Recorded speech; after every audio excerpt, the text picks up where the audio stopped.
Na sua estante, audiolivros em português. Livro Nem Te Conto, autora Emily Henry. Capítulo 10.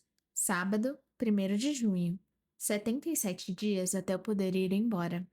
Miles e eu passamos a semana seguinte sem sequer nos esbarrar na cozinha. Acho que nenhum de nós está conscientemente evitando o outro.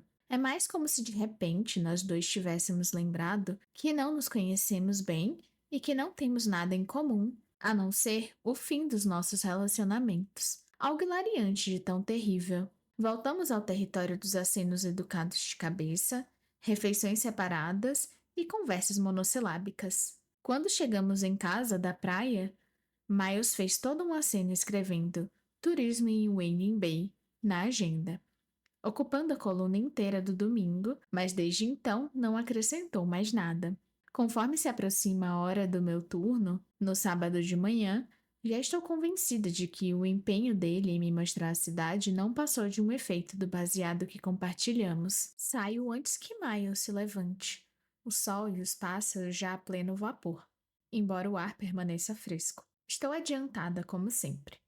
Por isso, resolvo ir caminhando até a biblioteca e faço uma parada em uma cafeteria toda pintada de branco, com plantas penduradas ao redor, onde compro um chai. É estranho, já fiz esse caminho de carro dezenas de vezes, mas a pé reparo umas coisas novas. Uma casa em estilo Tudor com um jardim cheio de flores e uma placa de madeira anunciando que se trata de uma escola Montessori. Uma loja de artigos para hobbies em geral chamada High Flyers, que parece aludir a uma mistura de pipas e THC. Então entro em uma rua residencial e sigo lendo as placas nos jardins. Uma sobre o pé grande, outra divulgando uma feira de artes que vai acontecer, depois uma placa torta de vende-se no gramado descuidado de um chalé verde caramelo. A cerquinha de madeira branca precisa de conserto. Inclusive, faltam algumas tábuas. E as janelas com vidraça em formato de diamante estão cobertas pela era. Parece um lugar saído de um livro. Mágico e aconchegante, mas também extravagante e misterioso.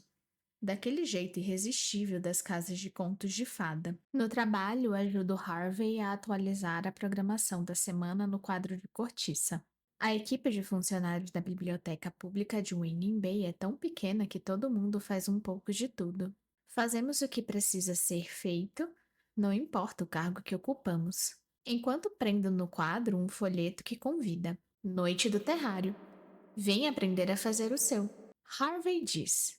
Você está mais animada esta semana. Ele é muito parecido com Morgan Freeman.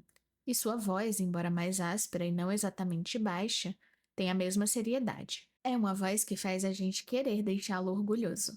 Desculpa, me apresso a dizer. Vou melhorar. Não vou mais deixar os meus problemas transparecerem aqui no trabalho. Harvey deixa escapar um murmúrio aborrecido e empurra os óculos de armação dourada para cima do nariz. Isso aqui é uma biblioteca, Daphne. Se você não puder agir como um ser humano aqui, onde vai poder? Sinto uma pontada de culpa por estar procurando emprego, por saber que há uma vaga aberta para bibliotecária em Oklahoma, um lugar que desconheço, a não ser pelo que se pode aprender no musical Oklahoma. Temos sorte de ter você aqui, continua Harvey, enquanto prende no quadro a ficha de inscrição para o torneio de Dungeons and Dragons na sexta-feira. Só continue com a mesma dedicação àquelas crianças. Isso já basta. A pontada de culpa fica mais forte.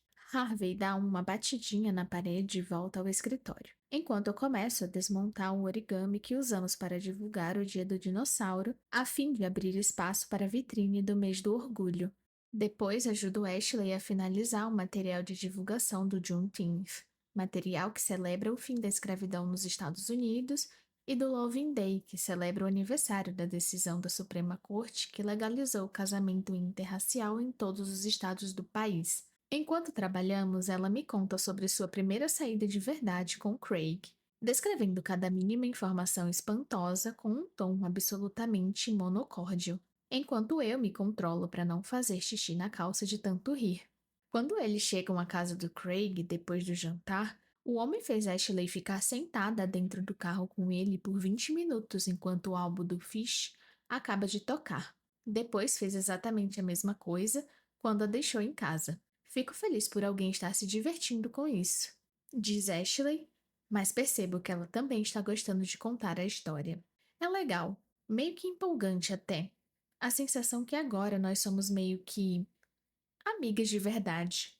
Quando volto para minha mesa, retorno algumas ligações e depois disso ensino umas 500 crianças pela quinquagésima vez a se conectar a um jogo online. A essa altura já tenho que correr para o auge da minha semana de trabalho. A hora da história de sábado. Bônus. O dia de hoje está quente, o céu sem nuvens, por isso vamos poder fazer a atividade ao ar livre. Quando estamos acomodados em círculo no gramado na frente da biblioteca, pergunto: quem quer ouvir uma história? Mãos se erguem ao redor do círculo. Uma empolgação despudorada. Os sentimentos à vista nos rostos expressivos. Engraçado. Quando eu era pequena, não tinha ideia de como interagir com as outras crianças. Eu me sentia mais à vontade com minha mãe e as amigas dela. Agora, adulta, acho muito mais fácil compreender as crianças. Elas dizem de forma clara como se sentem e também demonstram isso. Há poucas intenções veladas ou regras implícitas. Seus silêncios não provocam um constrangimento insuportável e a transição súbita para assuntos diferentes é a regra. Se querem fazer amizade com alguém, basta pedir. E se a amizade não for desejada, a criança provavelmente vai dizer isso na cara. Eu pigarreio e abro o livro que conta a história do jacaré Snapsy, para começarmos, observando a plateia fascinada enquanto começo a ler. Aham, é óbvio, está usando a fantasia de Homem-Aranha, que é sua marca registrada.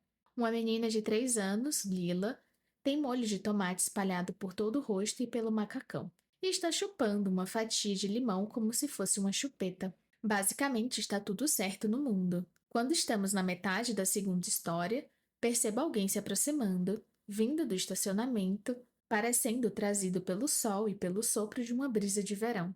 Ele está olhando para a passagem coberta que leva às portas da frente, como se nunca tivesse visto nada daquilo, como se nunca tivesse visto uma biblioteca e ponto final. O homem desvia o olhar na nossa direção e eu perco o ritmo na frase que estou lendo. O rosto de Miles se ilumina com um sorriso. Ele levanta o queixo em um cumprimento e fica parado pouco atrás do nosso círculo de leitura. Pigarreio e abaixo os olhos para o livro ilustrado na minha mão, até encontrar a frase onde parei e começar a ler novamente em voz alta. Quando ergo a cabeça um tempinho depois, vejo que Miles ainda está ali parecendo arrebatado por essa história sobre ratos antropomórficos que estão aprendendo a se exercitar. Eu gostaria de não ter acostumado tanto as crianças comigo fazendo vozes para todos os personagens antes de ele aparecer, porque agora me vejo obrigada a continuar. Assim, uso meu guincho agudo para o rato menorzinho e meu rugido baixo para o rato mais velho e solene, com um bigode distinto. Toda vez que ergo os olhos para a plateia, o sorriso de Miles está um pouco mais largo, um pouco mais bobo. Ele olha ao redor o tempo todo, para as crianças, os pais, as babás, como quem diz: dá para acreditar nisso? Que loucura! Quando leio a palavra fim, os cuidadores das crianças aplaudem brevemente, da forma apropriada para um passeio à biblioteca no fim da tarde, enquanto Miles enfia os dedos na boca e solta um assobio alto. Por algum motivo, isso transforma as 15 crianças na plateia de anjinhos sonolentos em piratas turbulentos, bêbados de rum. Algumas mães olham com curiosidade para o meu colega de apartamento, que mais parece um lobo desgrenhado. Ele parece não se dar conta dos olhares e se aproxima de mim, atravessando o aglomerado de cuidadores que estão reunindo bolsas de fraldas e crianças de mãos pegajosas para levá-las na direção do estacionamento. Eu não imaginava que você era capaz de fazer isso, comenta Miles. Ah, sim, digo já seguindo na direção das portas da frente. Elas se abrem rapidamente e nós entramos no ambiente silencioso. Eu leio desde os 6 anos. Estou ficando boa nisso. Estou me referindo às vozes, esclarece ele. Você foi muito convincente como o rato mago idoso. Se aquilo impressionou você, tinha que ter me visto fazer a senhorinha que mora em um sapato. Vou começar a deixar meus sábados livres, garante Miles. Eu estava brincando. Ele sorri. Eu não. Indico as estantes de livros com um gesto. Posso te ajudar a encontrar alguma coisa? Eu tinha a esperança de que você pudesse recitar cada palavra de um poema de amor para mim, diz Miles, com uma expressão impassível. O cara já ligou hoje, comenta Ashley do balcão da recepção. Sim, já atingiu meu limite diário de metáforas pornográficas com flores, portanto, essa é a única coisa com a qual não posso te ajudar, falo. Ele encolhe os ombros. Eu tento de novo na segunda-feira. Na verdade, estou indo para Cherry Hill e só queria confirmar se está tudo certo para amanhã. Eu teria te mandado uma mensagem, mas esqueci o celular em casa. Amanhã? O que vai acontecer amanhã? Pergunta Ashley. Ela ergue os olhos do esmalte em gel que está passando nas unhas, com direito até a um secadorzinho iluminado ligado entre o computador dela e a impressora. Harvey já saiu para comemorar o aniversário de 40 anos da filha, e o balcão da recepção está entregue ao caos. Eu não estava planejando te cobrar a promessa, digo a Miles. Ele dá uma risadinha debochada. Já está na agenda, e poderia muito bem estar gravado nos anais da história. A pronúncia é Anais, diz Ashley. Miles olha para mim, as sobrancelhas erguidas. Balanço a cabeça. Com certeza não é. E você não tem que ficar me arrastando por aí. Eu posso só, sei lá, comprar um mapa. Ele revira os olhos e se debruça sobre o balcão, o corpo apoiado nos antebraços. Esteja pronta a 1 da tarde, tá certo? Tá certo, digo. Ele olha de mim para Ashley. Devo esperar vocês duas em Cherry Hill hoje à noite? Tem algumas coisas na maratona de leitura para fazer, responda. E o meu filho convidou uns amigos para jogar videogame em casa, diz Ashley. Isso significa que eu vou ficar pondo e tirando pizzas do forno até amanhecer. Mas ele vai para a casa do pai de novo no domingo. Se vocês quiserem marcar alguma coisa. Vamos chamar o Craig também? Provoca Miles, se debruçando mais no balcão. O tom com um leve toque de flerte. Ashley estremece. Não, não, nem pensar. A Daphne pode te contar o que aconteceu. Não consigo me forçar a dizer tudo em voz alta de novo. Ele sofreu uma overdose de fish. Explico. Fish no sentido de peixes em um aquário? Pergunta Miles confuso. No sentido de pôsteres e mais pôsteres do Fish. A banda. Explico mais uma vez. Qual o problema com o Fish? Quer saber ele. Nenhum, se for com moderação, comenta Ashley. Mas ele também tem canecas comemorativas, bonecos e totens em tamanho real dos caras. E será que eu quero mencionar os lençóis? Toalhas de mão, corrige ela. Não vou implicar com um hobby de um homem. Mas se o cara tem 40 anos e o apartamento dele tem um tema simplesmente não tem como dar certo. Ah, que merda, diz Miles. Isso tira o páreo quase todo mundo que eu conheço. Eu já vi o seu quarto, retruca Ashley. Não vejo um tema consistente ali. A menos que seja depressão. Quando você viu meu quarto? Pergunta Miles. Passei no apartamento de vocês para pegar a Daphne, diz ela, nem um pouco abalada por ter sido descoberta. Na verdade, o tema é você nunca mais vai ser convidada a ir até lá, digo a Ashley. Então me viro para Miles. A que horas você precisa estar no trabalho? Merda. Miles se debruça por cima do balcão para checar a hora no computador. Seus olhos cintilam quando encontram os meus e ele aponta para mim a fim de reforçar a mensagem, o que serve para acentuar a âncora em estilo Popeye tatuada em seu bíceps. Amanhã, 1 da tarde. Não se atrase. Eu nunca me atraso. Miles está há 15 minutos atrasado. Digo isso assim que ele entra no apartamento. Eu sei, responde ele. Desculpa, fui comprar café e a fila estava enorme. Ele me estende um copo de papel. Reconheço a marca do Fica, a cafeteria em que parei no caminho para o trabalho ontem. Obrigada. Miles não responde. Fica só na expectativa de que eu dê um gole, imagino. A verdade é que eu quase não tomo café, digo. A não ser que esteja super cansada, porque me deixa agitado demais. Ele franze o senho, os lábios cerrados. Eu vi um copo dessa cafeteria no balcão da biblioteca ontem, do seu lado, então deduzi. Era chai. Explico. Miles bate na testa como se estivesse martelando a informação na cabeça. Vamos? Falo. Do lado de fora do nosso prédio, a súbita claridade do dia atinge minhas retinas com força. Perco o senso de direção e por algum motivo acabo andando para cima de Miles, quando ele estava bem ao meu lado. Ele me segura pelo braço e me vira no sentido da caminhonete, que está meio quarteirão acima na rua. Então, aonde nós vamos? Pergunto. Fazer compras. Sério? Eu me viro para ele e o vento joga meu cabelo no rosto. Afasto os fios dos olhos, segurando-os junto à testa. Vamos fazer uma transformação no visual? Ele abaixa os olhos para o próprio corpo. Tá tentando me dizer alguma coisa? Ah, quando você apareceu na hora da história ontem, peguei a senhora de Kuiper olhando de você para a imagem do lobo mau em um livro. Como se estivesse tentando descobrir a diferença. Sim, claro, diz Miles.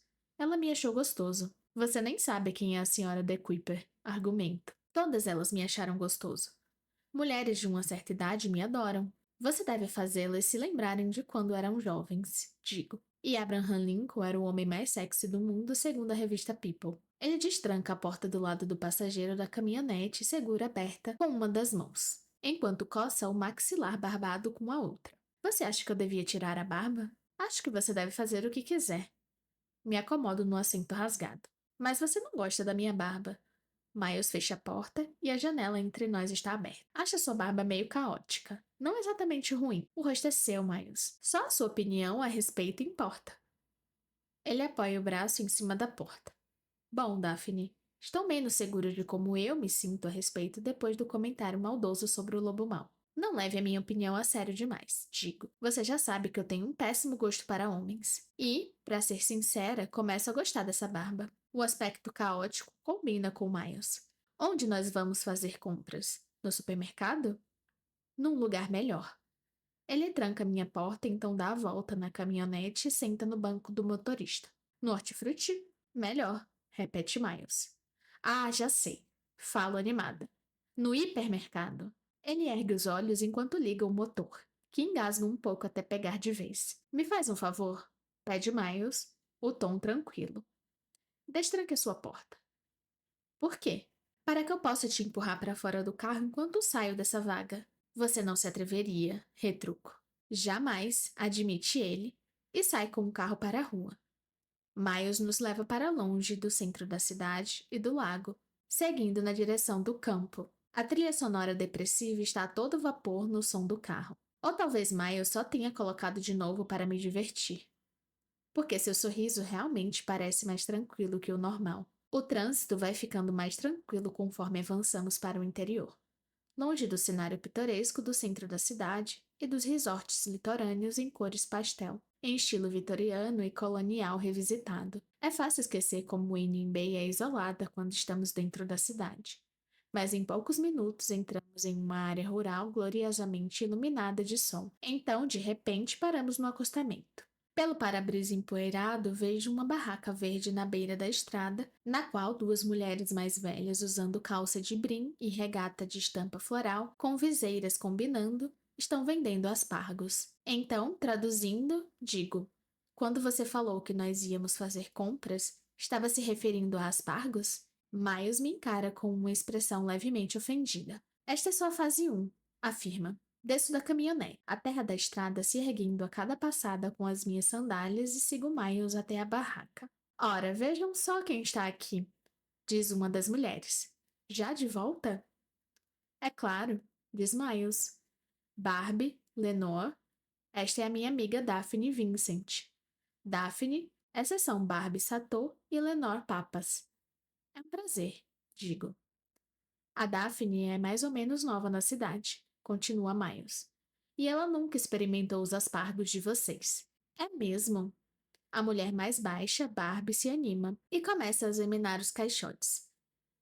Vou pegar os melhores entre os melhores para vocês. Tenho certeza que não tem nenhum ruim aqui, comenta. Não, não. É claro que não. Fala outra mulher, uma cabeça mais alta que a primeira. Mas a Barbie tem um dom especial para escolher os melhores. Queremos que nossos clientes de primeira viagem voltem, por isso deixe ela fazer a mágica dela. Fico muito grata, digo. Lenore se debruça por cima da bancada. E como você está indo, meu bem? Tudo certo, responde Miles. Estou bem. Ela aperta o braço dele. Você é um bom rapaz e merece ser feliz. Não se esqueça disso.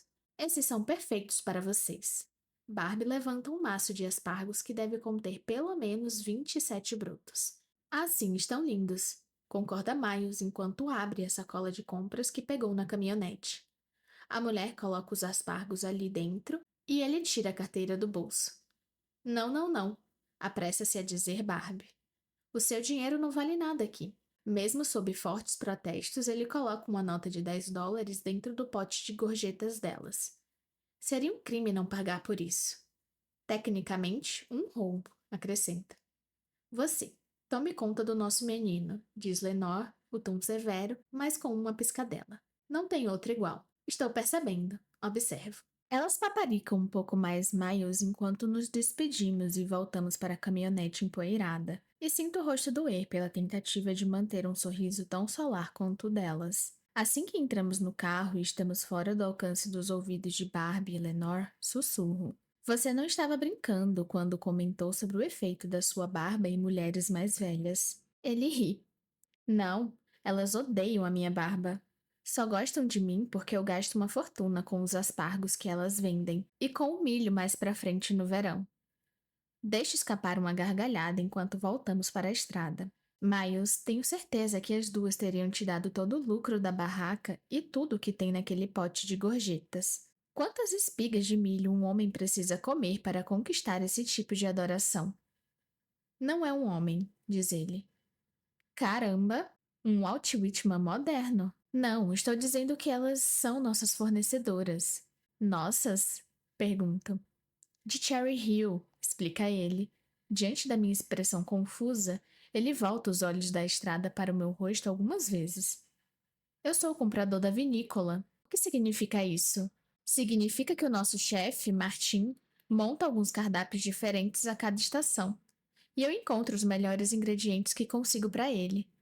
Ou seja, vou atrás do açougueiro, dos produtores rurais, das lojas de azeite, da queijeira. Queijeira? Você tem uma queijeira na sua descagem rápida? Como não estamos em 1998, retruca Miles. Não, eu não tenho a minha queijeira na descagem rápida. Mas nós trocamos mensagens sempre que ela recebe algum produto especial. Uau! Quem iria imaginar que eu estava me mudando para o apartamento do homem com as melhores conexões desta margem do Lago Michigan? Provavelmente todo mundo que me conhece, responde ele. Então, tipo, metade de Wayne Bay? Quer dizer que se eu precisar, sei lá, de geleia de morango, fazem da Red Family, diz ele de pronto. Se eles não tiverem estoque, a Drake também é ótima. E se eu quiser abóbora manteiga? Fazenda Sustentável Fate Hill, responde Miles.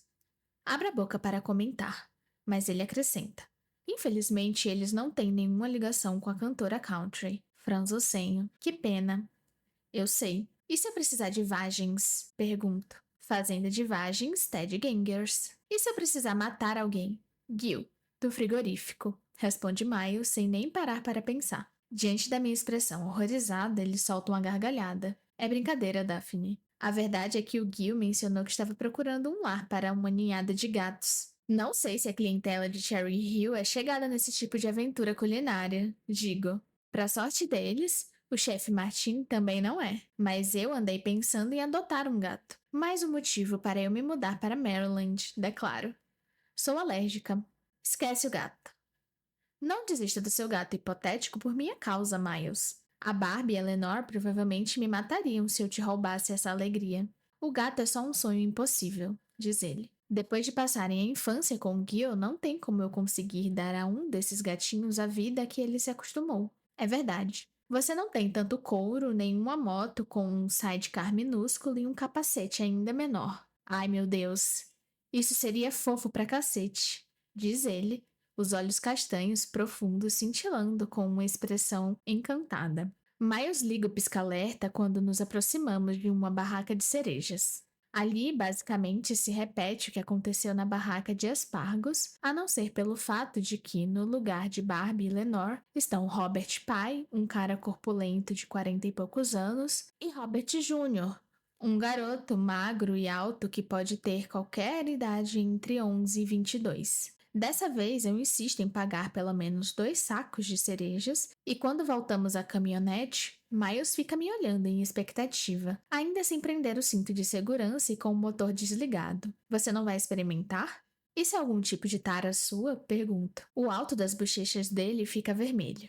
A única parte do rosto que não está coberta pela barba de lobisomem. Só quero saber se você vai achar as cerejas tão boas quanto eu acho. Tá certo, tá certo. Enfio a mão em um dos sacos, pego 2 cerejas gordas de cabo longo e entrego uma a ele.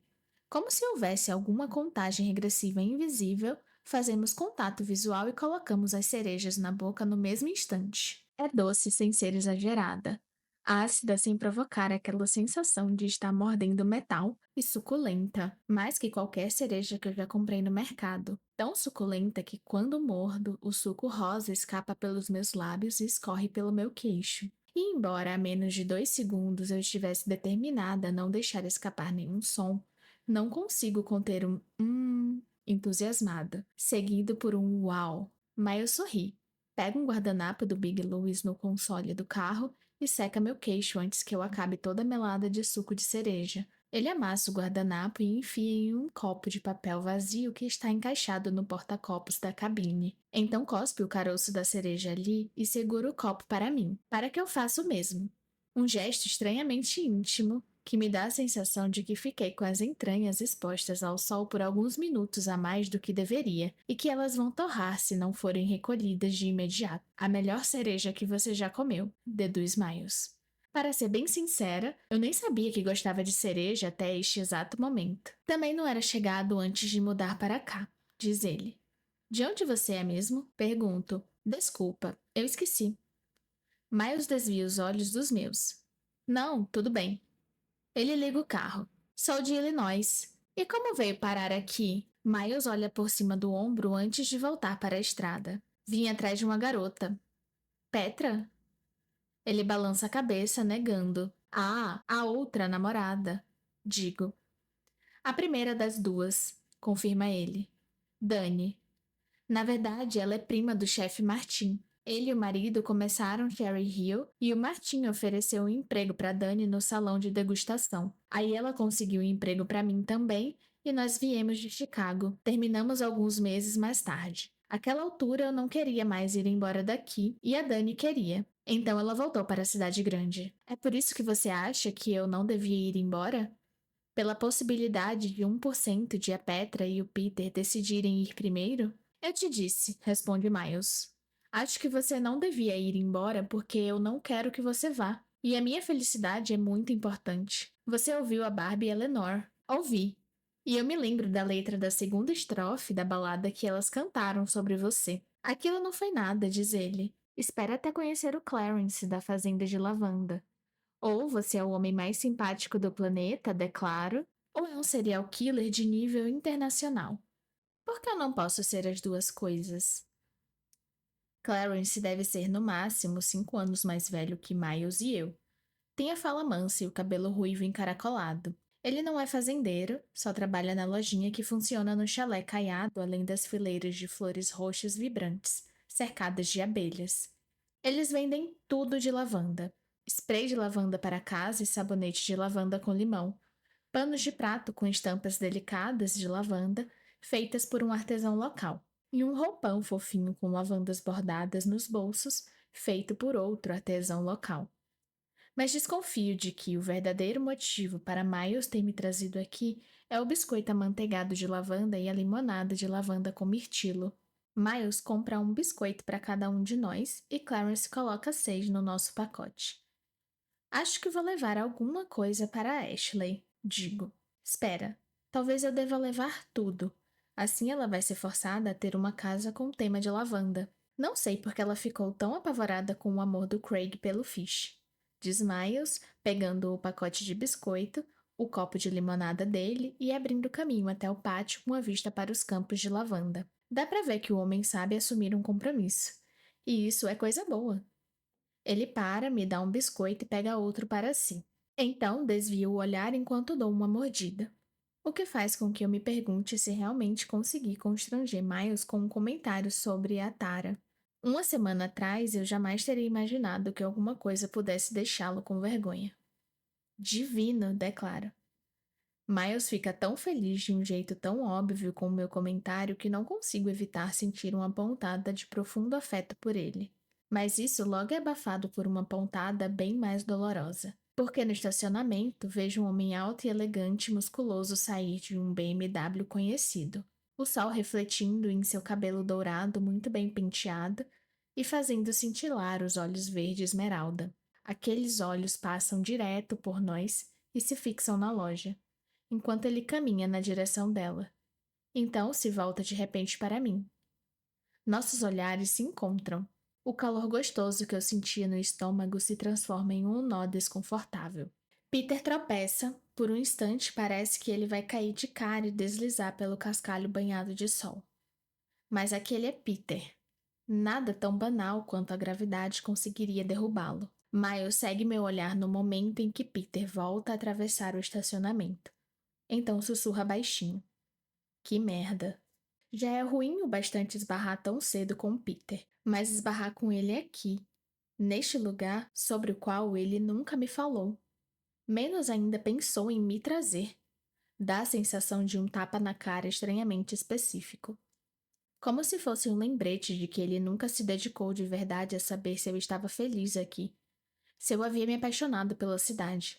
Como se eu devesse me contentar com ele e apenas ele, embora eu jamais fosse ser o bastante para ele. Agora Peter está se desviando da trilha que leva à loja e caminhando determinado na nossa direção. Que merda mesmo. Capítulo 11. Domingo, 2 de junho, 76 dias até eu poder ir embora. Quando Peter chega onde estamos, há 2 longos segundos de silêncio, como se nós três estivéssemos esperando um dos outros falar primeiro. Oi, diz Peter por fim. Olá, respondo. Miles permanece em silêncio. Provavelmente é melhor assim. Acho que ele é simpático demais para tratar Peter com a frieza que ele merece. Depois de um instante, Peter olha de relance na direção das portas abertas da loja, como se estivesse torcendo para alguém o chamar de lá, ou para o chalé entrar em combustão espontânea e lhe dar algum assunto para comentar que não o clima. Nós poderíamos ter evitado um ao outro com facilidade, e me irrita o fato de ele ter decidido vir até nós. Mas é claro que Peter não iria querer parecer grosseiro. É um bom dia para colher lavanda, diz ele. Miles diz apenas: é. Peter o ignora. Será que a gente pode conversar um instante, Daphne? Miles se inclina na minha direção de forma protetora, como um lembrete de que eu não tenho que dizer sim, que podemos simplesmente voltar para a caminhonete e fingir que isso nunca aconteceu. Voltar para o nosso apartamento e beber e chorar ouvindo Celine Dion. Te encontro no carro? Murmuro para ele. Miles sustenta o meu olhar por um instante antes de assentir. Ele não diz mais nada para Peter. Apenas caminha devagar até a caminhonete. Mais um silêncio constrangedor. Belisco a palma da mão para me impedir de rompê-lo. Então, diz Peter, como você está? Eu me pergunto se o meu queixo está encostando na clavícula. Tamanho o meu espanto com a pergunta. Você está falando sério? Peter funga e olha por cima do ombro para a caminhonete enferrujada e o homem apoiado nela. Escuta, diz ele, a voz mais gentil quando me encara. Eu sei que te magoei. Eu sei que o que eu fiz foi terrível. Deixa escapar uma gargalhada. Uau! Que imenso alívio para mim! Fico esperando que Peter reaja com arrogância, se fazendo de superior como fez quando terminou comigo. Para seu crédito, ele não fez isso. Apenas franze o senho e os cantos de seus lábios cheios se inclinam para baixo. Eu mereço isso e todo o resto que você não está dizendo. Eu compreendo, mas nada muda o fato de que eu me importo com você. Eu gostaria de ser capaz de soltar outra risada, mas parece que uma camada de gelo cobriu meus órgãos, tornando qualquer movimento impossível. E eu sei que tudo isso deve ser péssimo para você, fala Peter. Estar aqui sozinha. Eu não estou sozinha. Eu sei, é disso que eu estou falando. Talvez seja mais fácil simplesmente estar com alguém. Mas você merece coisa melhor. Eu me pego boquiaberta de novo. Escuta, só estou dizendo para você tomar cuidado, continua ele. Aquele cara é encrenca e eu não quero vê-lo te arrastando para baixo. Como se eu tivesse muito mais para onde descer. Você sabe por que ele mudou para cá? Pergunta Peter. Sabia que ninguém da família dele fala com ele? Aquele cara é um fracassado, Daphne. Você pode conseguir coisa muito melhor. Sou pega de surpresa por isso e sinto uma minúscula pontada de dúvida se insinuando dentro de mim, seguida rapidamente por um instinto protetor furioso. É claro que há uma montanha de coisas que eu não sei sobre o Miles. Dividimos o apartamento há apenas 2 meses e somos amigos há menos tempo que isso. Ele não tem obrigação de me contar nada sobre sua vida ou a verdade sem filtros. Mas Peter me pediu em casamento. Ele me pediu para abrir mão da minha vida toda e assumir a dele. Me pediu para aceitar sua melhor amiga linda e hétero sem questionar, porque havia um inequívoco. Não tem nada acontecendo entre nós. E eu sempre disse sim para tudo o que ele pedia, porque confiava nele. Eu decidi confiar nele. Jurei fazer isso. Um julgamento pessoal que fiz muito antes do nosso casamento. E agora ele está aqui, olhando para mim com essa mistura torturada de preocupação e esperança, como se estivesse pensando: Eu consegui mexer com ela. Salvei essa mulher da ruína. quer saber, Peter? Digo por fim. Obrigada por conversar a sós comigo aqui. O rosto dele se ilumina e o alívio invade suas feições. É sempre bom ser lembrada de que o nosso ex é mesmo tão babaca quanto a gente lembrava que era. E com isso eu me viro e saio pisando firme na direção do estacionamento iluminado com força pelo sol. Direto para o cara apoiado junto à caminhonete, a porta do lado do motorista aberta à espera. Você está bem? Pergunta Miles, no momento em que me jogo em seus braços e passa os meus ao redor do seu pescoço. Ele ergue as sobrancelhas em uma expressão que tem um misto de surpresa e bom humor. Ele tá olhando? Sussurro. Miles assente. Posso te beijar? Um sorriso em parte bem-humorado, em parte escandalizado, curva seus lábios. Tudo bem? Assim, colo mais o corpo ao dele e levanto a cabeça ao mesmo tempo em que ele abaixa a dele. E damos o que, a princípio, é um dos 5 piores beijos da minha vida, incluído da sexta série. O problema é que eu me disponho a um beijo ardente demais, enquanto Miles pretendia algo mais casto, na linha atores adolescentes em uma peça do ensino médio. Portanto, acabo engolindo a boca dele, o que o faz rir dentro da minha, o que por sua vez me faz rir também. Só que, a essa altura, Miles já ajustou sua abordagem para combinar melhor com a minha. E a risada morre no fundo da minha garganta quando ele segura minha cintura com uma das mãos, meu maxilar com a outra e me beija de verdade. É um beijo rude, impaciente, mas nada desajeitado. A boca de Miles ainda está fria da limonada. Seu hálito com um leve sabor de lavanda e sua mão desliza pelas minhas costas e segura com força minha blusa. A outra mão agora encontra meu cabelo enquanto ele me puxa com mais força para junto de si, curvando minha coluna até estarmos grudados um no outro. Miles deixa a língua deslizar para dentro da minha boca aos poucos. Então vai um pouco mais fundo, brincando com ela. Sinto um arrepio de prazer descer pelas costelas quando ele nos vira juntos. 180 graus, me apoiando na lateral da caminhonete, do lado do motorista, e encaixa os quadris nos meus. Já li entrevistas com alguns atores e atrizes dizendo que filmar cenas de sexo não é nada excitante, que tudo é feito de forma automática demais. Um pouco constrangedor, sim, porém, de modo geral, apenas profissional. Mas não é isso que está acontecendo comigo. O que está acontecendo é biológico, não superficial. Meus mamilos estão rígidos junto ao peito de Miles, e um calor desce pela minha barriga até se instalar entre as minhas coxas. E, quando sinto ele enrijecer ao encostar no meu corpo, o choque quase na mesma hora dá lugar a um desejo confuso e agoniado. Não me lembro de ter enfiado as mãos no cabelo dele, mas sinto os fios escorrendo pelos meus dedos e escuto o som baixo de prazer que escapa da minha garganta quando sua língua roça meu lábio inferior. Miles recua devagar e o beijo termina como o fim de uma tempestade rápida, os pingos rareando em vez de pararem abruptamente. Minha respiração é superficial e posso sentir o coração dele disparado. Como foi? Pergunta ele baixinho. É, consigo dizer. Foi bom. Ele ainda está olhando? Claro, Peter.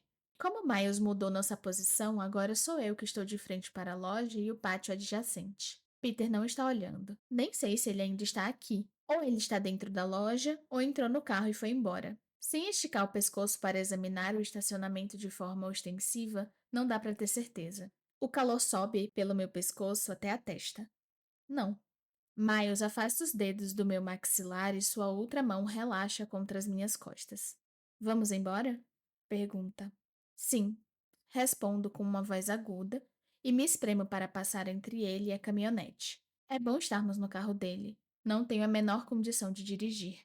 Lavamos as cerejas e comemos enquanto grelhamos os aspargos para misturar na salada enorme que preparamos para o jantar.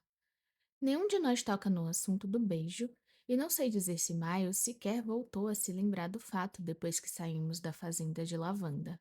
Mas, toda vez que eu me perco em pensamentos, um fragmento da cena volta à minha mente e minha pele esquenta com a lembrança.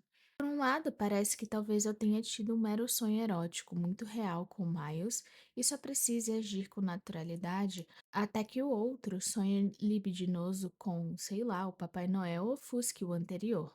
Por outro lado, eu sei que realmente aconteceu, porque se eu tivesse que imaginar como seria beijar Miles, teria visualizado alguma coisa fofa, brincalhona e divertida. Talvez um pouquinho bagunçada, porque ele é fofo, brincalhão, divertido e um pouquinho bagunçado. Mas o beijo não foi assim de jeito nenhum. É claro, se tivesse acontecido em circunstâncias menos vingativas, talvez fosse diferente. Talvez aquele seja simplesmente o jeito que Miles beija quando acabou de ser confrontado pelo homem por quem a namorada o abandonou, de um jeito vingativo. Você está bem? Pergunta ele. Ergo os olhos do pepino e do tomate que estava cortando no piloto automático. Sim. Ele franze o senho e apoia um lado dos quadris na bancada. Quer conversar a respeito? Ergo rapidamente a cabeça de novo. Sobre o que ele falou que te deixou chateada, esclarece Miles. Levo a tábua até a tigela da salada e jogo o conteúdo ali dentro. Ele só foi um bosta. Miles se volta para o fogão e vira os aspargos com a pinça para grelhar do outro lado. Não tem problema se você não quiser me contar.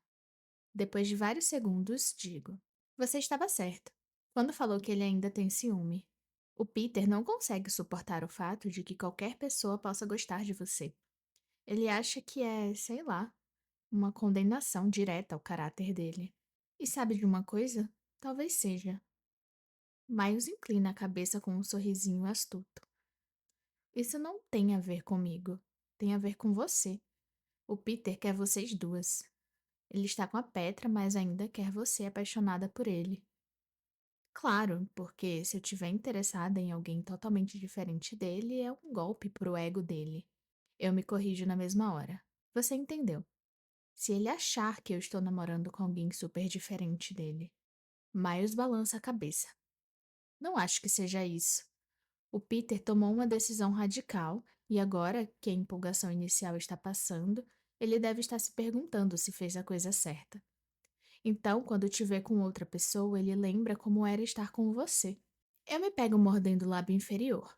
Quando os olhos dele se fixam no movimento, eu paro. Ele falou uma coisa sobre você. Deixa escapar em um rompante. Na mesma hora, me arrependo.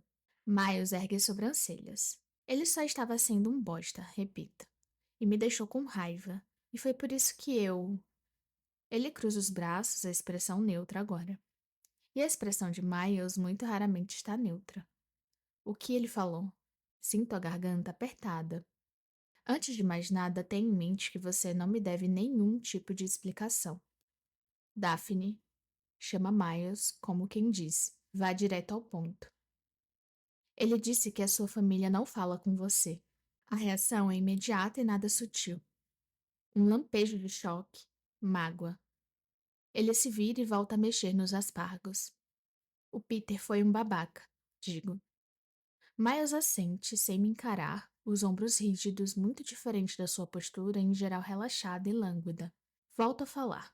Como eu disse, você não me deve nenhuma explicação. O Peter só falou isso para ser um cretino. A sua vida não é da minha conta. Ele assente de novo, ainda tenso. Merda. Acabei fazendo exatamente o que Peter queria. Ele conseguiu um jeito de magoar o Miles à distância. Porque Miles teve a audácia de amar a melhor amiga de Peter e agora, supostamente, também a ex-namorada dele. Paro atrás de Miles e pouso as mãos nos seus ombros, pressionando-os para baixo com gentileza. Ele solta um suspiro profundo e cansado. Resisto à vontade de encostar o rosto no espaço entre suas omoplatas. Miles, chamo. Ele me olha por cima do ombro e a luz se reflete no castanho escuro dos seus olhos, iluminando-os até ficarem do âmbar de um xarope de Bordeaux. Desculpa por eu ter comentado sobre isso. Peço. Não, tá tudo bem. Miles se vira na minha direção e eu deslizo as mãos pelas suas costas até pousá-las de novo em seus ombros. Ele segura meus pulsos com suavidade e abaixa os olhos. Desculpa, eu. Miles respira fundo. Acho que eu fiquei surpreso pela Petra ter contado isso a ele. Eu mal falei sobre essas coisas com ela. Pressiono a palma das mãos nos músculos abaixo do pescoço dele, tentando aliviar a tensão ali. Enquanto isso, Miles continua a passar os polegares para frente e para trás na lateral dos meus pulsos, parecendo inquieto. Tenho a sensação de que ele está tentando se acalmar e se distrair, mas o gesto está tendo o efeito oposto em mim. Desculpa, volto a dizer. Ele inclina ligeiramente a cabeça para o lado. É verdade. Eu não falo com os meus pais. As coisas são o que são, e não tem nada que eu possa fazer para mudar. Mas tem tanta coisa boa na vida. De que adianta ficar perdendo tempo com as merdas que não são boas? Uau! Eu não poderia me identificar menos com isso. Brinco é então carinhoso. Eu reclamo de tudo. Ele sorri só um pouquinho. Não reclama, não. Tá brincando? Falo. A minha mãe e eu tínhamos uma brincadeira que a gente chamava de bebês chorões. A gente se revezava para reclamar sobre as coisas mais insignificantes e idiotas que conseguíamos lembrar. Tipo, a garota que sentava do meu lado na aula de literatura mastigava o lápis alto demais. Quem fizesse a reclamação mais fútil tinha o direito de escolher o jantar. Os cantos dos lábios dele se curvam em um sorriso. Parece divertido. E era mesmo. Às vezes reclamar das coisas, ter alguém que seja solidário com você ameniza as dores. Não tem dores, garante Miles. Tá tudo bem. Eu tenho a minha irmã. Ela é a minha família. Acho que todas as famílias são complicadas de um jeito ou de outro. Eu me lembro da garagem vazia, de ficar parada descalça em cima da saída do aquecimento da casa, deixando o calor subir pelo meu pijama enquanto eu olhava pela janela esperando. Para ser merecedora, para ser escolhida. Miles torce os lábios. A família da Petra era basicamente um quadro de Norman Rockwell. Sim, a do Peter também, concordo com um suspiro. Miles ergue os olhos para mim, o senho ainda um pouco franzido, os polegares ainda deslizando para frente e para trás nos meus pulsos. Você era próxima deles? Pergunta. Dos pais do Peter? Sinto um aperto no peito. Mais ou menos. Quer dizer, não tão próxima. Mas eles sempre foram super legais comigo. A mãe dele foi comigo e com a minha mãe ajudar a escolher o vestido de noiva. E ela também encomendou uma meia de Natal com as minhas iniciais para combinar com a do Peter e a do irmão dele. Eles são o tipo de família com 1 milhão de tradições. Tem prato e sobremesa específicos para o aniversário de cada um. Tudo que tem naquela casa é algum tipo de lembrança de família, com uma história incrível por trás. E Peter e o irmão, Ben, debatiam quem vai ficar com o que algum dia, mas de um jeito brincalhão. Os parentes deles sempre vêm pra cá na noite de Ano Novo. Eles fazem amigo secreto roubado e é tudo tão, sei lá. Acho que eu só queria fazer parte daquilo, da do Smiles. Assinto. Sim, eu não tive notícia de nenhum dos amigos do Peter depois do nosso rompimento. Nem de Scott, mas tanto a mãe dele quanto a namorada do irmão, a Kiki, me mandaram mensagem nas primeiras semanas. Kiki me disse para avisar se algum dia eu for a Grand Rapids, e eu sei que ela estava sendo sincera. A mensagem da senhora Collins dizia apenas: pensando em você, com um coraçãozinho roxo ao lado. Se vale de alguma coisa, comento. O que Peter me disse parecia que ele não sabia muito bem do que estava falando, como se tivesse ouvido alguma coisa da Petra e depois inventado o resto. Duvido que ela esteja falando mal de você por aí. É, eu sei. Ela não faria isso. Há uma leveza em sua voz. Mas Miles parece distante de um jeito atípico, como se uma parte dele estivesse aqui comigo e a outra estivesse mergulhada em pensamentos. Fico surpresa com a intensidade da minha ânsia para consolá-lo. Também me surpreende como é confortável me permitir ficar apoiada nele, em um dos poucos abraços que trocamos nos meses que moramos juntos. Miles desliza as mãos pelos meus braços e envolve minhas costas. Ficamos parados ali por vários segundos, agarrados um ao outro. Quer ir jogar um ovo no carro dele? Murmuro junto ao seu peito. Parece um desperdício de bons ovos, responde Miles. Concordo. Só queria que a minha ginecologista tivesse me dito isso antes. Estou brincando, mas Miles se afasta o necessário para me olhar nos olhos. Você seria uma mãe incrível. Esse é o tipo de coisa que todo mundo diz para os amigos. Mas eu acredito na sinceridade dele e me sinto estranhamente comovida. E você? Quer ter filhos? Eu não saberia nem por onde começar a ser pai. Miles dá um sorrisinho débil e coloca alguns fios de cabelo atrás da minha orelha. Isso provoca uma sensação como se uma garrafa de refrigerante de 2 litros fosse virada de cabeça para baixo, fazendo todas as bolhas correrem de repente na direção oposta. Ei, me conta alguma coisa. O quê? Alguma coisa sobre você, que não tenha nada a ver com ele. Nossa, dou risada. Acho que tudo o que você precisa saber é que me deu um branco total nesse momento. Isso mostra como eu estou segura de quem eu sou hoje em dia. E a sua família? Você tem irmãos ou irmãs? Não que eu saiba. Ele inclina a cabeça curioso. Meu pai teve muitas namoradas ao longo dos anos, explico. Eu não ficaria nada surpresa se descobrisse alguns meios irmãos espalhados por aí.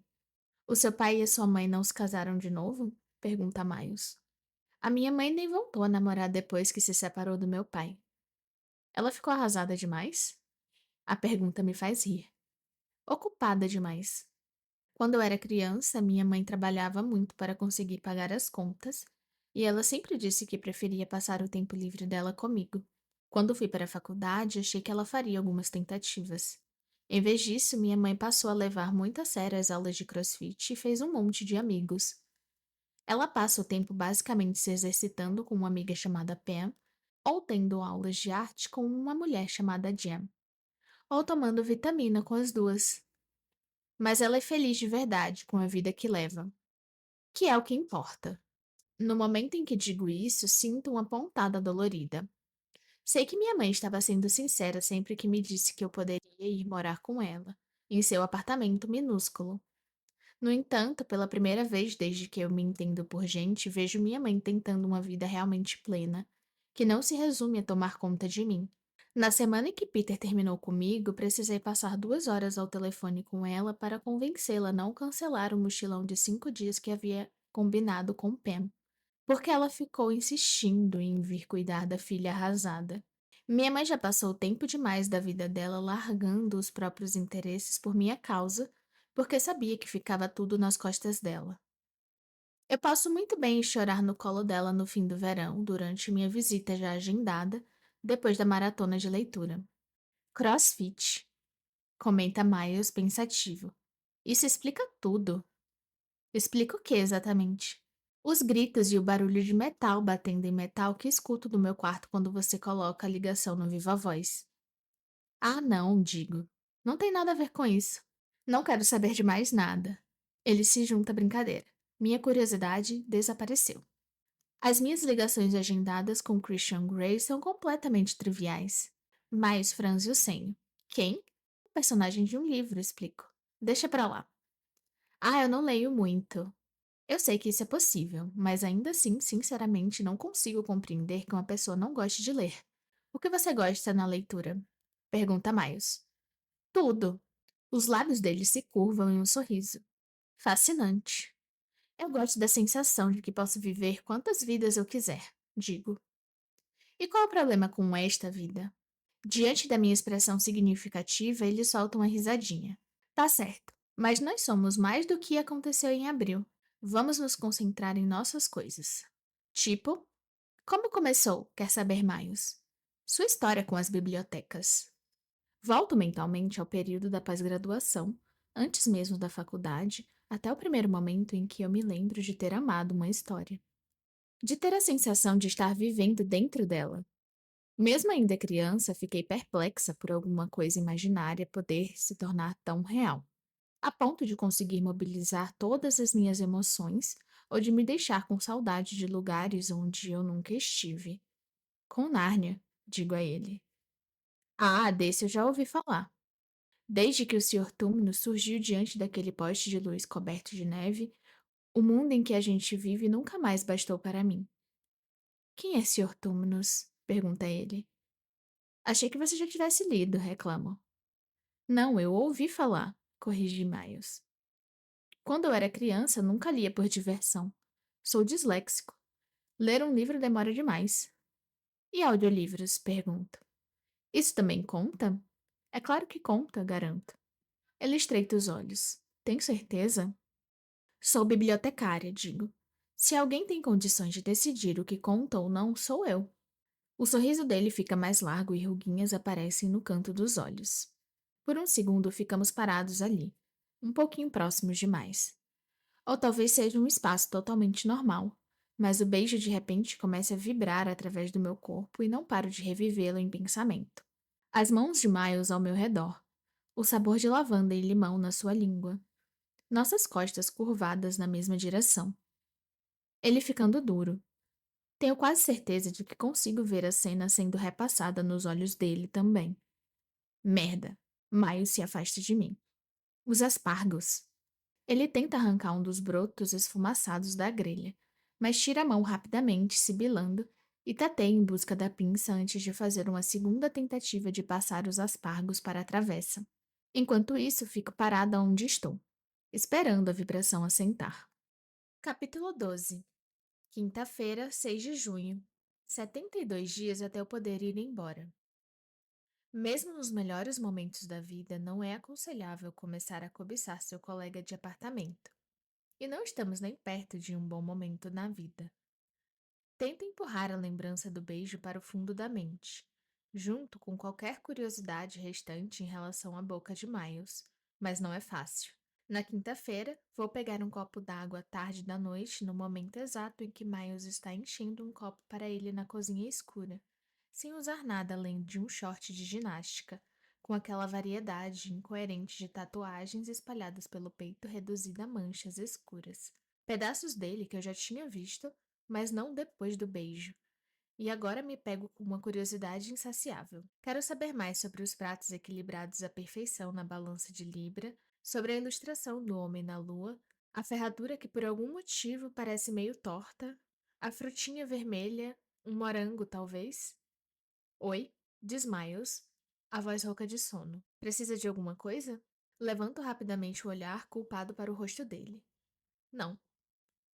Já estou de volta ao meu quarto antes de me dar conta de que, na verdade, sim, eu precisava da garrafa de água que Miles estava segurando. Mas de jeito nenhum vou voltar para a cozinha agora. No domingo, vamos de carro até as dunas de Sleeping Bear e é fácil agir com naturalidade, porque a claridade é ofuscante e nós dois estamos completamente vestidos. E também porque essa deve ser a extensão mais linda de água azul turquesa que eu já vi, mesmo sabendo que também pode ser o lugar em que vou encontrar minha morte prematura. Porque hoje Miles decidiu que devemos alugar um buggy para andar pelas dunas. Você vai curtir, promete ele enquanto me estende um capacete. Qualquer coisa que exija que a gente use um capacete, argumento, provavelmente não deve ser feita. Miles se aproxima mais, a brisa desarrumando seu cabelo, e enfia o capacete na minha cabeça. Ou talvez, diz ele, os olhos estreitados por causa do sol. Tudo o que realmente vale a pena ser feito venha com algum risco. O sorriso cativante de Miles provoca um arrepio na minha coluna, como um pavio aceso ficando mais curto a cada segundo. E não tenho ideia do que vai acontecer depois que ele queimar até o fim. Miles inclina a cabeça na direção do buggy. Prometo ir devagar com você. O jeito que ele fala, o tom baixo e provocante, faz meus pensamentos se espalharem para todo lado, como bolas de sinuca depois de uma tacada perfeita. Não consigo pensar em absolutamente nada como resposta. Subo em silêncio no buggy. O lado bom desse passeio é que a experiência de subir as dunas de areia em um veículo, sem portas e sem laterais, o vento agitando seu cabelo e a areia pinicando minha pele, acaba sendo uma boa distração e me impede de ficar olhando para a boca de Miles por tempo demais. O lado ruim é que toda vez que atingimos uma depressão na areia, eu agarro sua coxa direita com as duas mãos, até ele diminuir a velocidade, pousar a palma da mão sobre as minhas e murmurar: Tá tudo bem, eu tô cuidando de você. Em um tom aveludado que presumo que era para ser tranquilizador e não sedutor. Sempre que chegamos a uma nova vista deslumbrante, que acontece quase o tempo todo, Miles insiste em parar para tirarmos uma foto juntos. E tenho que dar um jeito de desconectar meu cérebro para que a sensação dos braços dele ao meu redor, do queixo junto ao meu ombro, não me leve mais uma vez de volta à lembrança da gente se agarrando junto à caminhonete, na frente dos campos de lavanda. O domingo seguinte é um pouco melhor. Para começar, atravessamos 3 cidades até chegar à feira de produtores favoritas de Miles. Andamos sem pressa por horas e saímos com tudo de que precisamos para fazer pizza. Em casa, à noite, montamos uma marguerita simples, minha contribuição, e uma pizza com queijo de cabra, alcachofra e molho pesto, feita pelo Miles. Então ele fica de olho nelas no forno enquanto eu aproveito a oportunidade para tomar um banho mais que necessário. Quando volto, usando meu pijama de seda favorito, Miles já levou as pizzas para a mesa. Na hora exata, ele me olha brevemente e desvia, mas logo seus olhos voltam a se fixar no meu corpo. Abaixo a cabeça, acompanhando a direção desse olhar. E para o meu horror, percebo que não me sequei o bastante antes de me vestir. A blusa no pijama está úmida, quase transparente em vários pontos, e, falando em hora exata, meus mamilos escolhem esse instante para ficar rígidos como fuinhas erguendo a cabeça. Cruzo os braços diante do peito. Na mesma hora, Miles volta o olhar para o meu rosto. Vou pegar os pratos, me ofereço. E eu pego as bebidas, diz ele meio engasgado. Na cozinha, tiro do armário 2 pratos descombinados, de estampa floral, então me viro e trombo nele. Os pratos imprensado entre nós, e as mãos dele, na tentativa de segurar meus braços e evitar o esbarrão, pressionando a parte externa da minha clavícula. Desculpa, dizemos os dois ao mesmo tempo. Ou melhor, ele diz. Já o meu pedido de desculpas sai como um piado agudo. Nós nos afastamos desajeitados e seguimos na mesma direção. Então, Miles recua alguns passos e faz um gesto, como se dissesse você primeiro. E eu vou rapidamente para perto da mesa, deixando que ele procure o que precisa na cozinha. Quando Miles emerge, está segurando 2 taças de vinho. Graças a Deus. Deixo escapar sem querer quando ele me entrega uma das taças, um comentário que ele faz a gentileza de ignorar. Miles serve uma fatia de cada pizza para cada um de nós e passamos para a sala, onde nos sentamos nas extremidades opostas do sofá. Experimento a pizza de alcachofra primeiro. Lá vai, comenta Miles. Abro os olhos, porque, sem querer, eu os tinha fechado e também deixado escapar um gemido baixo. Ele está se controlando para não sorrir enquanto prova a pizza de alcachofra. O gemido da Daphne, diz Miles. Sinto o rosto ficar vermelho. Fazia muito tempo que eu não comia pizza. Os lábios dele se curvam em um sorriso irônico. É verdade, você estava na dieta do germe de trigo. Ele inclina a cabeça, os olhos cintilando. Então, o que mais a gente deve fazer agora que você está solteira? Quase engasgo, ao mesmo tempo em que meu estômago se aperta em um nó quente. Revivo mais uma vez a lembrança intensa das mãos rudes na base da minha coluna, o abdômen pressionado ao meu, os lábios frios com sabor de limão e lavanda. Tuço com vontade e pergunto: como assim? Estou falando de coisas de que seu ex não gostava, explica Miles. E que você pode fazer agora. Por algum motivo, isso soa ainda mais erótico. Tipo comer pizza. Balbucio, determinada a provar que não estou tendo nenhuma fantasia em relação a esse assunto. Isso, diz ele. Ou sei lá, ver o sol nascer num caiaque. Eu sempre quis fazer isso e nunca fiz. A Petra não gostava de andar de caiaque? Pergunta incrédula. Ela não era uma pessoa muito matinal, mas não estamos falando deles. Estamos falando de nós. Basta a palavra nós para provocar um novo rubor. Todo o sangue nas minhas veias podia muito bem ficar esperando no terço superior do meu corpo, porque assim que ele se espalha para as outras partes, volta a ser chamado para cima. Bom, eu nunca vi o sol nascer num caiaque, mas estaria disposta a tentar. Em um dos nossos domingos, se você quiser. Sério? Eu não vou mandar bem, alerta. Mas vou tentar. O que mais? Murmura Miles, apertando de leve o meu joelho. Ignoro o relâmpago que parece atingir o centro do meu corpo. Eu sempre quis aprender a fazer bolo, pão, mas você estava vivendo com um serial killer, completa ele. Abre um sorriso. o que o leva a fazer o mesmo. A mão de Miles ainda está pousada no meu joelho, e isso dá a sensação de que uma parada de formigas em fogo está subindo pela minha pele em todas as direções. O olhar dele se desvia na direção do botão de cima da blusa do meu pijama, depois volta ao meu rosto. E você? Me apresso a perguntar. Miles desvia os olhos e morde o lábio inferior enquanto pensa a respeito. Filmes de ação, diz ele. Deve fazer uns 3 anos que eu não vejo um filme de ação. Peter tampouco gostava do gênero. Eu também. Então talvez a gente deva ver. Talvez agora mesmo. Digo porque preciso de outro lugar para olhar, outra coisa em que pensar. Ele abre um sorriso largo. Talvez agora mesmo. Estou tão feliz por você, meu bem, diz minha mãe entre arquejos em busca de oxigênio. Ela me ligou enquanto estava voltando para a casa do CrossFit e ainda está ofegante por causa do exercício. Ou, o que é mais provável, continua a andar em sua velocidade típica de 10 quilômetros por hora. Já eu estou esparramada no meu tapete marfim fofinho, olhando para o teto, com uma xícara de chai apoiada na lateral dos quadris. Isso é o mais próximo que eu chego de uma vida cheia de aventuras. Chá com leite e um tapete quase branco. Feliz por mim?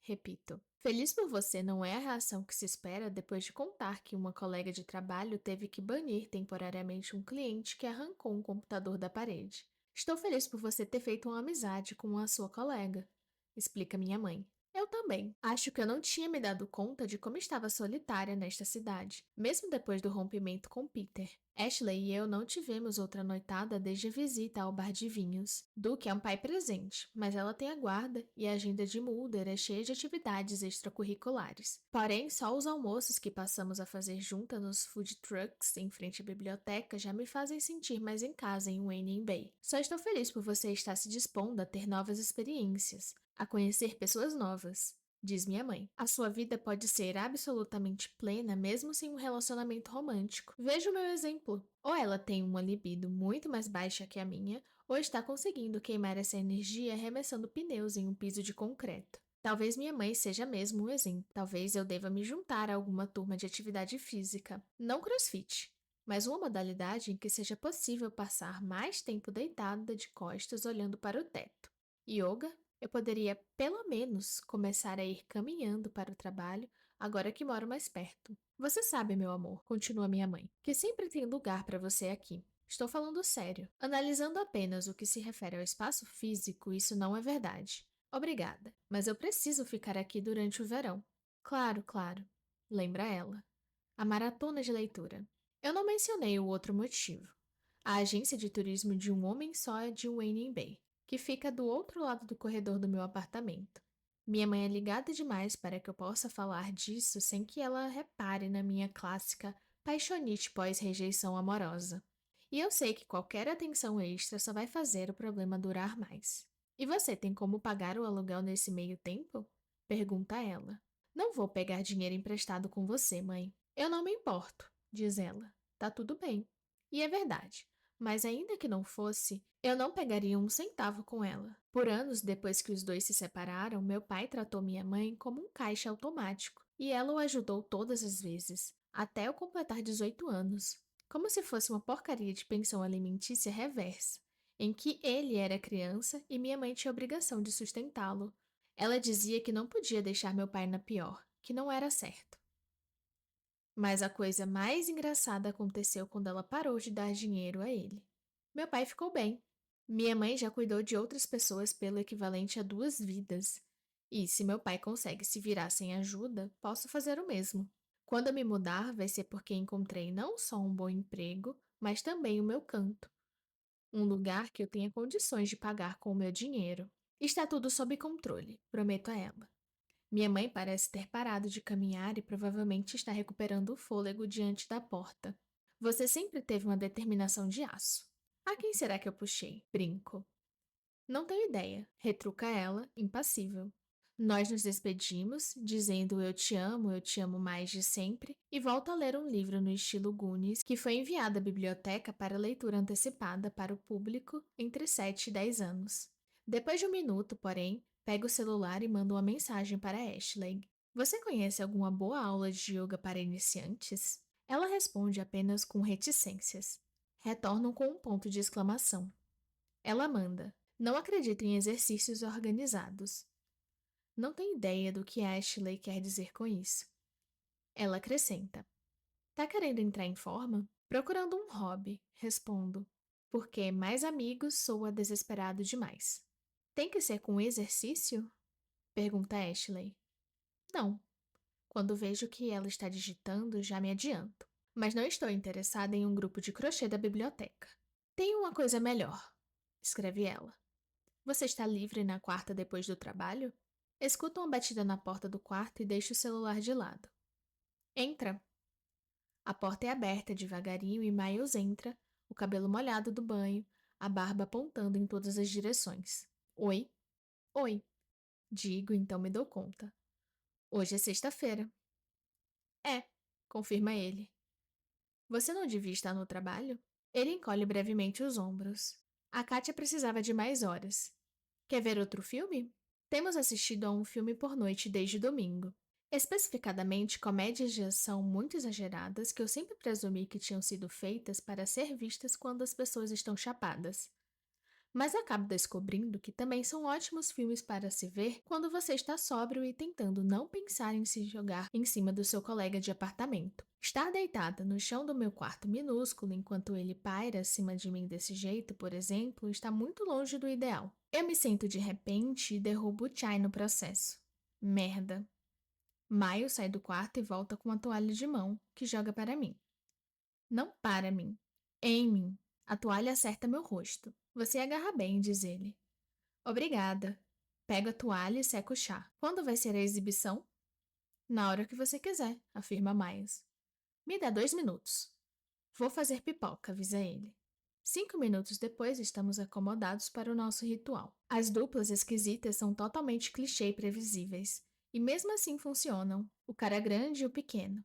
O assassino treinado e o cara comum que acaba envolvido com ele. O camarada sério, bom em tiradas céticas e o parceiro espertinho que absolutamente todas as vezes é o Ryan Reynolds. Ou alguém quase indistinguível do Ryan Reynolds, quando se fecha os olhos. Esse ator deve fazer uns 60 filmes como esse por ano, digo. E o Dwayne Johnson, que está só em metade deles. Comenta Miles do lado oposto do sofá. Eu gostaria de poder mandar uma cesta de café da manhã para eles em agradecimento pelos serviços prestados. Levanto o corpo no sofá para pegar outra minhoca de goma entre as guloseimas que Miles arrumou para nós. Tem algo nesses filmes em que as coisas explodem durante uma perseguição de carro, comenta ele, que me dá a sensação de que tudo vai terminar bem. Quando eu solto uma gargalhada, ele ergue os olhos e estende uma das pernas no sofá, até seu pé estar cutucando minha coxa. Essa foi de verdade. Eu me viro para encará-lo, as costas apoiadas no braço do sofá, e ergo as pernas para as almofadas. De verdade? Uma risada de verdade, explica Miles. Você tem uma risadinha por educação, e também tem essa risada profunda e esquisita que você solta quando de fato me acha engraçado. A outra não é uma risada por educação, digo. É uma demonstração de diversão moderada. Eu não finjo risadas, não finjo nada. Ele me encara com intensidade. Fico quente em vários lugares. Então, se a risadinha educada é de diversão moderada, diz ele, essa risada baixa e profunda é reservada para... Quando você de fato é engraçado, respondo. Sem aviso, ele agarra meus tornozelos e me puxa para baixo no sofá, passando minhas pernas pelo seu colo, o que deixa meu traseiro encostado na lateral da sua coxa, enquanto seu rosto paira sobre o meu. Tá bom, digo, o coração disparado diante dessa proximidade. Você é engraçado de fato muitas vezes. Os cantos dos lábios dele se inclinam em um sorriso. E a gargalhada profunda então é para? Acho que ela sai quando eu estou relaxada, respondo. Sempre tive vergonha da minha risada, mas essa imensa quantidade de atenção que ela está atraindo com certeza está ajudando. O sorriso de Miles fica mais largo diante do meu sarcasmo. Ele segura meus pulsos. Não, não fica com vergonha, diz. É uma risada bonitinha pra cacete. Dá pra ver pelo jeito como você descreveu. Retruco com ironia. Tô falando sério.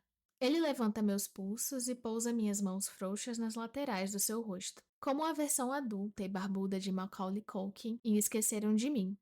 Eu nunca teria comentado nada se não achasse uma gracinha. Esse é o máximo que nos tocamos em semanas. Cada ponto de contato em mim vibra. Miles coloca minhas mãos de volta com cuidado sobre o meu peito, cruzando-as como se eu estivesse deitada em um caixão. E por mais que os nós dos seus dedos mal encostem em mim, meus mamilos logo ficam rígidos contra o tecido da blusa. Vejo que ele percebe. O poder anestesiador de uma comédia de ação não está mais fazendo efeito. Estou uma pilha de nervos e de desejo. Miles ergue os olhos de repente. Merda, desculpa, disse. Desculpa. Ele começa a endireitar o corpo, mas agora sou eu que agarro os pulsos dele, impedindo-o de se afastar demais. Tá tudo bem, falo. Sério. Isso não precisa ser constrangedor. Acho que é só porque a gente se beijou. Também acho, concordo. Ainda assim, nenhum de nós se move. Venho tentando não pensar demais naquilo, confessa ele. Saber que ele pensou andando o mínimo que seja no beijo já basta para elevar a temperatura do meu corpo em alguns graus. Eu também, deixo escapar. Já se passaram quase 3 semanas e em vez de o beijo estar sumindo à distância, parece que estou cada dia me aproximando mais e mais de um peitorio invisível, mais e mais desesperada para saber o que tem depois dele. Os olhos de Miles encontram os meus, e eu vejo os músculos do seu maxilar se contraindo quando ele engole em seco. O calor me absorve de vez, começando num ponto em que minhas palmas envolvem os pulsos dele e descendo até o meu centro. Preciso soltá-lo. Em vez disso, deixo as mãos subirem pelos braços dele. A sensação é deliciosa. Não são braços esculpidos na academia. São braços de quem faz bom uso desses músculos diariamente. Para um homem tão descuidado com a própria aparência, a pele de Miles é suave.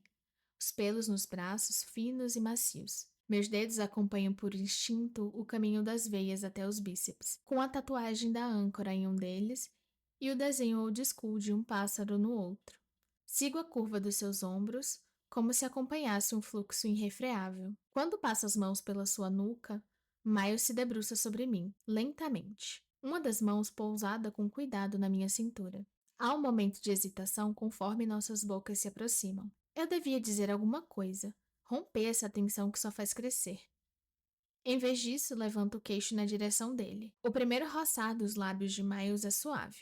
Nada como o beijo ardente, de retaliação, que aconteceu junto à caminhonete. Ao menos não a princípio. Mas então eu deslizo as mãos pelas costas dele, que se abaixa mais em cima do meu corpo, e tenho a impressão de que meu sistema nervoso não vai dar conta de tantas sensações. O peso dos quadris dele contra os meus, seu peito me prensando no sofá. O som baixo e voraz que Miles deixa escapar conforme aprofunda o beijo, que aumenta de intensidade à altura do nosso desejo. Miles puxa um dos meus joelhos para cima, junto aos seus quadris, e vejo estrelas, pontinhos de cor explodindo em minhas pálpebras. Ergo os quadris para encontrar os dele, e minha timidez se desintegra no momento em que a boca dele roça meu maxilar, seus dentes arranhando meu pescoço. Não há espaço para eu me preocupar com o que ele está pensando ou como eu estou me saindo, porque agora tenho certeza de que Miles me quer do jeito que eu o quero. Nada mais importa. Deixo as mãos descerem até sua bunda e ele lambe a pele atrás da minha orelha. Arquejo e ele pressiona mais os quadris contra os meus, me fazendo arquear o corpo. Isso já não parece mais só um amasso. É o prelúdio de algo maior. A gente não devia transar de jeito nenhum, sussurro. Eu sei, concorda Miles enquanto beija meu pescoço. Não estou pronta. Falo mais para mim mesma do que para ele. É cedo demais, volto a concordar ele. Mas não paramos. A mão de Miles passa pela saliência do meu quadril até a ponta dos seus dedos roçar a base do meu seio. Ele aprofunda o beijo e seus dedos ficam provocando a curva do meu seio sem subir mais. Então, Miles leva as mãos até o botão de cima da minha blusa. Quando ele é aberto, sinto um arrepio percorrer o meu corpo. Sempre tão abotoada, murmura ele baixinho, o tom brincalhão. Miles deixa os dedos descerem pelo meu peito e eu arqueio o corpo embaixo do dele, como uma onda sendo puxada pela maré. O botão seguinte também é aberto e seus dedos tocam a pele sensível ali, traçando o contorno do meu externo. Quando não consigo mais aguentar, me remexo embaixo de Miles até a mão dele estar em cima de mim, segurando o meu seio com força. O polegar roçando meu mamilo. Cacete. Obrigado por isso, diz ele.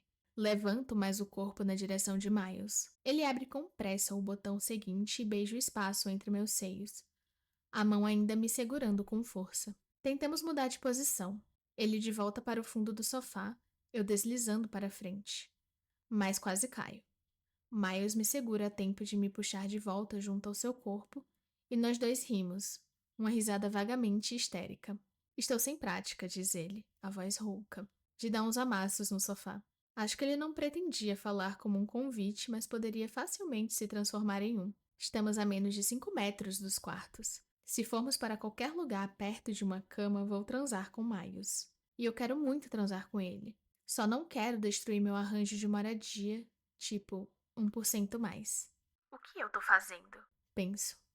Então Miles me puxa para cima dele, meus joelhos encaixados de cada lado dos seus quadris, os olhos escuros cintilando enquanto me observam. E a única coisa que eu consigo pensar neste momento é ele. As almofadas que ficam em cima do sofá agora estão embaixo do pescoço dele, e sua cabeça está erguida em um ângulo estranho. Eu me inclino para frente para tirar 2 delas dali, e ele aproveita para me segurar pelos quadris e se ergue para beijar a parte mais baixa do meu peito, que consegue alcançar só com os botões de cima abertos. O som que deixa escapar fica no limite do humano, mas isso só o encoraja. Miles captura um dos meus seios na boca, e sinto o calor da sua língua se movendo através do tecido, deixando a blusa molhada e colada à minha pele. Então ele passa para o outro seio. Eu me inclino na direção do seu corpo, apoiando o meu peso nas mãos, posicionadas de cada lado dele. Miles deixa as palmas descerem pela minha pele e nós oscilamos juntos, em ondas lentas e pesadas.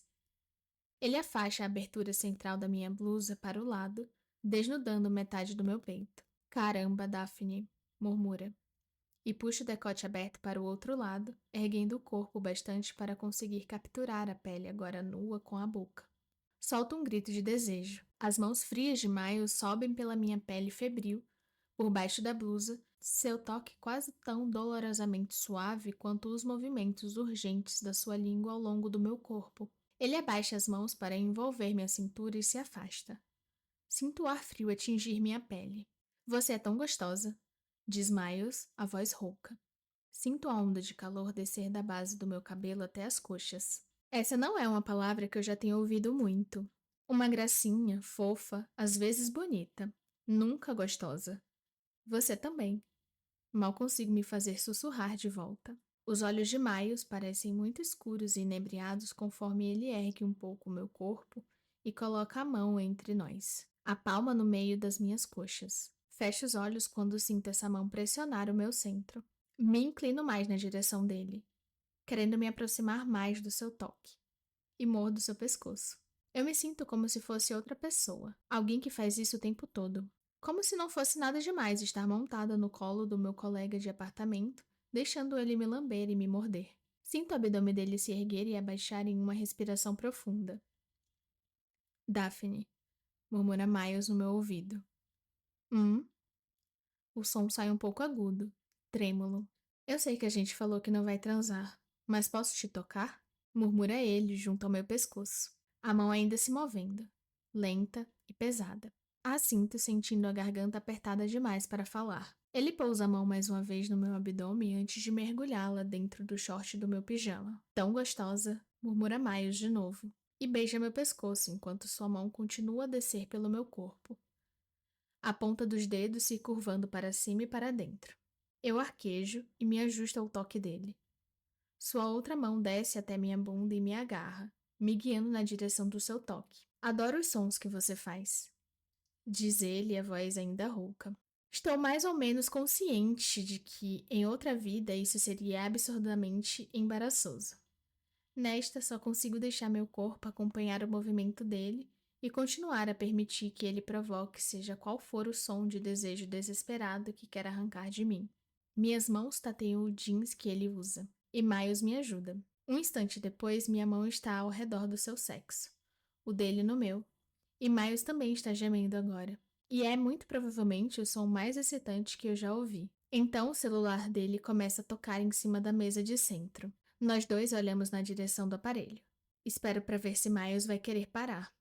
Ele me beija com vontade, mordo seu lábio. Estamos enlouquecidos agora, os movimentos cada vez mais desesperados. O celular para de tocar, mas logo começa de novo. Ele senta, me puxa para si e me beija com intensidade, do jeito que nos beijamos no estacionamento. Só que com muito mais toques, apalpações, arquejos, mais privacidade, mais pele, mais tudo. Cada parte de Miles parece tão gostosa, tão convidativa. No fundo, o filme continua rodando, alguém está sendo sarcástico e cético, enquanto outra pessoa se mostra calma e indiferente. E nesse meio tempo estamos tentando chegar o mais perto possível um do outro. Uma parte de mim quer diminuir a velocidade do momento, fazê-lo durar, mas essa parte já perdeu a batalha. Estou chegando ao meu limite. Minhas mãos sobem por baixo da camisa de Miles para sentir a pele lisa. Uma das mãos dele está no meio das minhas coxas, me levando cada vez mais perto do clímax, até eu estar gritando e cravando as unhas em sua carne, me perdendo toda a noção do lugar onde estamos, do mundo, de qualquer outra coisa que não seja essa sensação, que não esse cheiro de gengibre e fumaça de lenha, a pele e os músculos dele sob as minhas mãos, o ar frio tocando o meu peito, a pressão do desejo se abatendo sobre mim em ondas, a mão áspera ao redor do meu pescoço, os lábios roçando os meus, me guiando até o pico mais alto. É como emergir da água, o modo como tudo depois volta ao foco, mas Miles ainda é a imagem mais clara. Seus lábios nos meus, nossas línguas dançando juntas, sua barba arranhando meu maxilar. O corpo de Miles parece pulsar em todos os lugares em que toca o meu. E ele ainda está duro. E apesar da lassidão deliciosa que começa a tomar conta dos meus membros, isso provoca um arrepio renovado de desejo. Envolvo seu sexo novamente com a mão. Miles ergue os olhos enevoados, que cintilam sob a luz baixa, e passa a mão ao redor da minha. O celular dele começa a tocar. De novo. Merda. Diz Miles, a voz saindo em um grunhido. Vou só... Ele se inclina para desligar o celular. A palavra Júlia se acende na tela. Merda, repete ele, mas dessa vez é claramente um tipo diferente de merda. Não é um merda, deixa eu jogar meu celular no mar para a gente poder continuar o que estava fazendo. E sim um merda, eu devia ter atendido na primeira vez que tocou. Desculpa, diz Miles me afastando do seu colo com gentileza. Tá tudo bem. Minha voz sai alta demais. A súbita ausência do calor do seu corpo, da vibração de seu sangue correndo nas veias, das batidas ansiosas do seu coração me dá a sensação de que vapores alucinógenos estão escapando por uma janela. Miles pega o celular. É a minha irmã, outra desagradável intromissão da realidade, me arrancando da névoa de desejo. Só consigo dizer um constrangido. Ela não ligaria tantas vezes se não fosse importante, diz ele. Sim, claro. Faço um gesto liberando, mal encontrando seus olhos. E me pergunto se minhas bochechas, meu maxilar e meu pescoço estão muito vermelhos. Minha pele nesses lugares está ardida por causa do atrito com a barba de Miles. Ele me olha com um sorriso de quem pede desculpas e belisca com carinho o meu queixo. Até esse gesto bobo é excitante para mim. O celular ainda toca na mão dele. Seus olhos estão fixos nos meus. Pigarreio. Atende, digo. E saio já abotoando a blusa do pijama.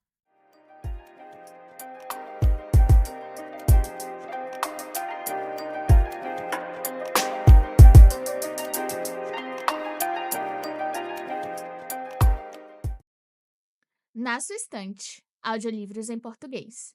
Narração de Natália Vilas Boas. Se está gostando desse livro, já deixa seu like e compartilha o canal com seus amigos. O link já está aqui na descrição. Novos capítulos todo sábado. Até breve!